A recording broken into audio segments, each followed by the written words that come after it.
Welcome back, mga kaaldab. Ito na naman po ang inyong lingkod, si Mr. Destiny. At magbibigay po tayo ng pinakamainit na update po ngayon sa social media. Ito yung pinaka-latest, mga kaaldab, na kumbaga trending at talagang pinag-uusapan. Well, bakit nga po ba sumimangot si Catherine nang tumabi sa kanya si Alden Richards? Dito makikita nyo, nag-iba po yung aura ni Alden, di po ba? Kumbaga tinignan niya ng kumbaga pasimple lang. Na kung titignan niyo po yung bangkas na mukha ni Catherine, talagang hindi siya todo ngiti, no?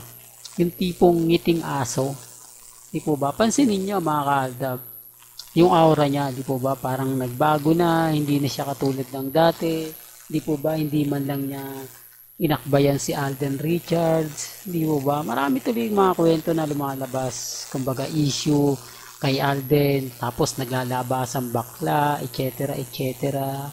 Di po ba? Hindi ko alam mga kaalda ba, dahil nga po ba sa mga sinabi ni Alden, nawalan ng pag-asa ang mga Catherine o Katden, kaya gumaganti sila kay Alden Richards. Sinasabi ko lang po ito para lang klaro. Sinasabi ko lang po ito dahil marami talagang tinamaan. Although talagang maraming nasaktan, di po ba? Kasi una sa lahat, hindi talaga umamin si Alden hanggang sa katapusan. Sinabi nga lang niya na bigyan sila ng space. Ang space na yan, mga kaaldab, talaga masasabi mo na kumbaga matagal talaga, di po ba? Pasintabi na lang po sa mga tinamaan.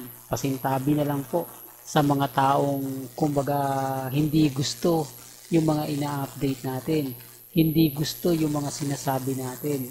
Hindi naman po ako namimilit. Sabi ko nga po sa inyo, dito po sa channel ni Mr. Destiny, kung ano lang naman po yung gusto nyo pong mapanood, mapakinggan, kampante lang po kayo. Maging relax. Kasi hindi naman po ako basta-basta magpapa-apekto. At never po tayong magpapadala sa mga sitwasyon na alam naman po natin na marami talagang guilty, marami talagang inis at marami talagang affected. Hindi po ba? Sa ngayon mga kaaldab, relax lang po kayo. Sa ngayon, kampante lang po kayo. Kasi hindi naman po porket napanood natin, nangyari yung ganito, agad-agad na pong kumbaga kakalat yung mga bagay-bagay na sinasabi ng ilan. Basta ako mga kaaldab, masaya na po ako dito po sa mga napapanood natin. Masaya na po ako sa mga nakikita po natin. Bagamat marami pong issue, maraming mga binabato na talagang hindi talaga maganda at hindi kaaya-aya, okay lang po yan. Ang importante lang naman po, aldab pa rin po malakas. Di po ba? Kaya nga sabi ko sa inyo dito, mararamdaman nyo na sinasabi, baka sabihin ng iba, siyempre Mr. Destiny, pagod na dyan si Catherine, baka panay pa picture na, kaya hindi niya nagawang ganito. Kasi kung titignan mo talaga yung aura ni Catherine, di po ba? Hindi na siya katulad ng ngiti ni Alden. Kung titignan niyo yung ngiti ni Alden, ang layo sa ngiti ni Catherine, no? Kay Alden, game na game po pa talaga eh. Kay Catherine, parang, kumbaga, nakaupo na ako dito, bakit pa po kayo magpapapicture? Po ba? Sinasabi ko lang po yung magiging komento. Pinapaliwanag ko lang po dito kung ano po yung hinanaing din ng mga taong nakakita, nakapanood, at yung mga magko-komento po para po sa akin. Nasasabihin nga po nilang, ayan si Mr. Destiny, halatang bias, di po ba? Pero bago nga po pala natin ituloy itong magandang update na to, kung bago ka lang sa channel na to, at isa kang true-blooded Aldab Nation na nagmamahal, kila Mengay at Isoy, tama po ang channel na pinuntahan mo, kaya consider na po kitang bagong subscriber. At huwag mong kalimutang i-share ang mga video po natin sa mga mami, sa mga titas, at sa mga senior. Well, paulit-ulit ko po itong i-remind sa mga taong bulag at bingi sa katotohanan. Sa mga taong dumadaan at bumibisita po sa channel ni Mr. Destiny, sa mga naiinis po sa mga pahayag at komento kay Mr. Destiny, wala naman pong problema yon. Hindi naman po ako namimilit. Sabi ko nga po sa inyo, May kanya-kanya po tayong pananaw, may kanya-kanya po tayong opinyon. Ang sa akin lang naman po, makapagbigay ako ng update, kumbaga masabi ko sa inyo yung mga nangyayari, nagaganap, pagdating po sa loob ng social media.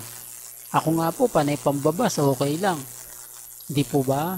O ngayon, sabihin na natin na kumita yung pelikula, okay lang, di po ba? Kasi saan ka naman kasi makakita, ha? Mga komento po ng mga ilang netizen. First day pa lang ng shooting, nagbebenta na po sila ng ticket. Hindi po ba? Meron ng pa-blockbuster, nagbebenta na, kumbaga sold out na. Hindi pa natatapos yung pelikula, pero yung ticket sold out na. Kasi nga po, 2 months ka ba naman magbenta no? Ibenta mo ng ticket, hindi pa tapos. Kumbaga syempre, sa may mga pera, bibili na po yan agad-agad. Dahil alam nila na kapag nagtagal pa, mauunahan po sila. Kaya ang sabi ko sa inyo, paano hindi kikita? Napakaaga pa lang po. Makikita mo na marami na nagbebenta. Ibig kong sabihin nagbebenta, may mga kaganapan na po ng black screening. Kung titignan nyo mga kaaldab, parang hindi normal, di po ba? Kasi yung ibang mga palabas sa sinihan, hindi pa po talaga nagbibigay ng showing. Di po ba kung kailan talaga siya ipalalabas? Doon pa, gaya nga po ng Out of Order ni na Alden at ni Catherine. Hindi po inilabas, wala pang bentahan ng ticket kasi hindi pa nga po kasado. Pero dito nga po, talagang eksakto na matatapos nyo itong ganito, isi-showing natin sa November 13. Talagang planado. Talagang masasabi natin na yung schedule nakuha talaga nila. Kaya normal lang po yan na malaki talaga benta. Po ba? Kaya yung iba nagtuwan-tuwa. Kaya pag sinasagot natin, paano hindi yung namang kikita? 2 buwan pong nagbenta ng ticket. Di po ba? September pa lang nagsisales na po sila ng ticket. Siyempre pagpasok po ng November, talagang marami na, di po ba? Pero hindi po ako namimilit. Sabi ko nga po sa inyo, may kanya-kanya po tayong pananaw, may kanya-kanya po tayong opinion. Basta sa akin lang po ang importante maging updated po kayo. Ano man po yung mga nababasa ninyo, napapanood, napapakinggan, kalmado at kampante lang po kayo. Hanggang dito na lang po ang ating latest updates. Kaya kung gusto nyo pa po ng pinaka-latest at sariwang update, abay tumutok lang po kayo dito po sa channel ni Mr. Destiny para updated po kayo sa mga latest at sa mga bagong video po na ilalabas po natin maya-maya lang. Hanggang sa muli, salamat po sa panonood at pakikinig.